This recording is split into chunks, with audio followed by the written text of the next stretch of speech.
The very first step of the K-means clustering algorithm was to choose random locations as the initial guesses for the cluster centroids mu1 through mu-k. But how do you actually take that random guess? Let's take a look at that in this video, as well as how you can take multiple attempts at the initial guesses for mu1 through mu-k that will result in you finding a better set of clusters. Let's take a look. Here again is the K-means algorithm, and in this video, let's take a look at how you can implement this first step.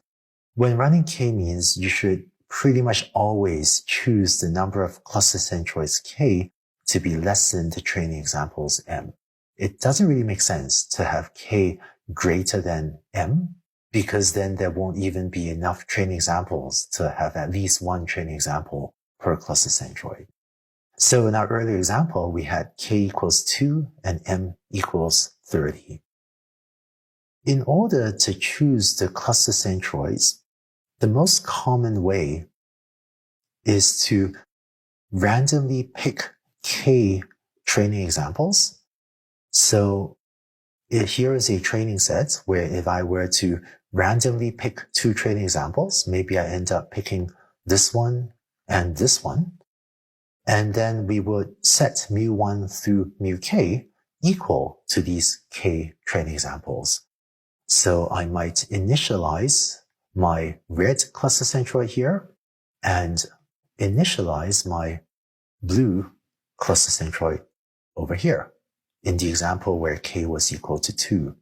And it turns out that if this was your random initialization and you were to run K-means, you probably end up with K-means deciding that these are the 2 clusters in the dataset. Note that this method of initializing the cluster centroids is a little bit different than what I had used in the illustration in the earlier videos, where I was initializing the cluster centroids mu1 and mu2 to be just random points rather than sitting on top of specific training examples. I've done that to make the illustrations clearer in the earlier videos, but what I'm showing in this slide is actually the much more commonly used way of initializing the cluster centroids. Now, with this method, there is a chance that you will end up with an initialization of the cluster centroids where the red crosses here and maybe the blue crosses here. And depending on how you choose the random initial cluster centroids, K-means will end up picking a different set of clusters for your data set. Let's look at a slightly more complex example where we're going to look at this data set and try to find 3 clusters. So K equals 3 in this data. If you were to run K-means with one random initialization of the cluster centroids, you may get this result up here. And this looks like a pretty good choice, pretty good clustering of the data into 3 different clusters. But with a different initialization, say you had happened to initialize 2 of the cluster centroids within this group of points and 1 within this group of points, after running K-means, you might end up with this clustering, which doesn't look as good. And this turns out to be a local optima, in which K-means is trying to minimize the distortion cost function, that cost function J of C1 through Cm and mu1 through mu-k that you saw in the last video. But with this less fortunate choice of random initialization, it had just happened to get stuck in a local minima. And here's another example of a local minima, where a different random initialization caused K-means to find this clustering of the data into 3 clusters, which again doesn't seem as good as the one that you saw up here on top. So if you want to give K-means multiple shots at finding the best local optima, if you want to try multiple random initializations to give it a better chance of finding this good clustering up on top, one other thing you could do with the K-means algorithm is to run it multiple times and then to try to find the best local optima.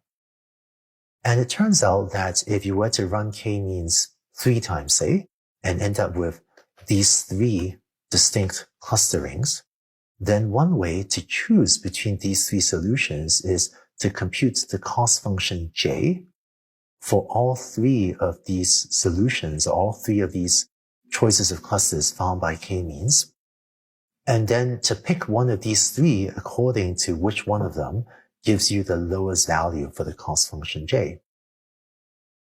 And in fact, if you look at this grouping of clusters up here, this green cross has relatively small square distances, all the green dots. The red cross has relatively small distance in the red dots, and similarly, the blue cross. And so the cost function j would be relatively small for this example on top.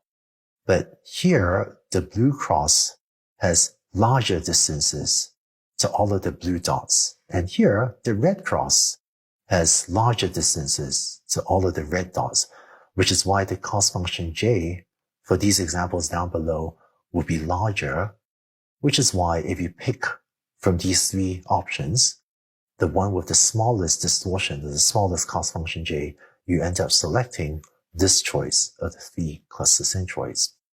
So let me write this out more formally into an algorithm in which you would run K-means multiple times using different random initializations.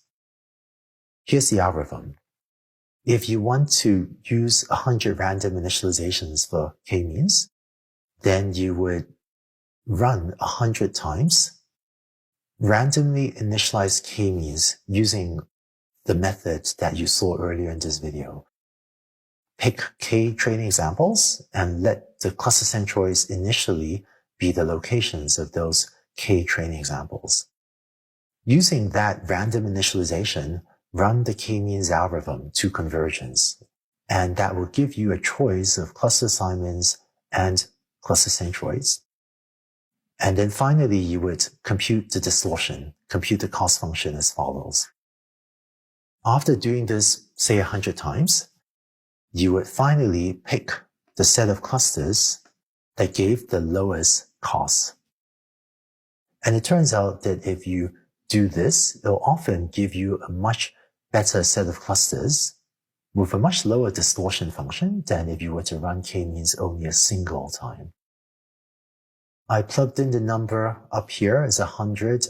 When I'm using this method, doing this somewhere between, say, 50 to 1,000 times would be pretty common, where if you run this procedure a lot more than 1,000 times, it tends to get computationally expensive, and you tend to have diminishing returns when you run it a lot of times. Whereas trying at least maybe 50 or 100 random initializations will often give you a much better result than if you only had one shot at picking a good random initialization. But with this technique, you are much more likely to end up with this good choice of clusters on top than these less superior local minima down at the bottom. So that's it. When I'm using the K-means algorithm myself, I will almost always use more than one random initialization because it just causes K-means to do a much better job minimizing the distortion cost function and finding a much better choice for the cluster centroids. Before we wrap up our discussion of K-means, there's just one more video in which I hope to discuss with you the question of how do you choose the number of cluster centroids? How do you choose the value of K? Let's go on to the next video to take a look at that.